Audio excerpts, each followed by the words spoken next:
حضرت امام شافعی رحمۃ اللہ علیہ تعالی ارشاد فرماتے ہیں، اگر اہل کو علم نہ سکھایا جائے تو ظلم ہے، اور نا اہل کو علم سکھانے سے علم کا حق ضائع ہو جاتا ہے۔ ایک گبی آدمی کو علم حاصل کرنے کے بجائے کوئی ہنر سیکھنا چاہیے۔ ایک آدمی نے آپ سے کہا، فرمائیے کیا حال ہے؟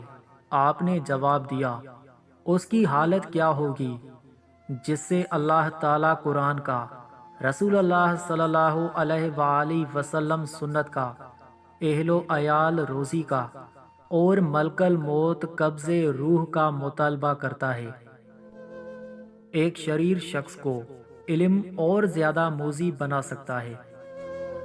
وہ بھلائی سے محروم ہے جو علم سے پیار نہیں کرتا۔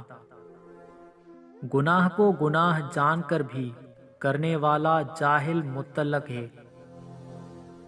تمہاری زبان تمہاری دل کی کھیتی ہے، اچھی فصل بوؤ گے تو اچھائی ہی اگے گی۔ کسی دوسرے کو ہمیشہ تنہائی میں نصیحت کرو، تنہائی میں نصیحت کرنے سے اصلاح، جبکہ سرعام نصیحت کرنے سے رسوائی ہوتی ہے۔ بڑی کوتاہیوں سے چشم پوشی کرنے والوں کی میں بہت عزت کرتا ہوں۔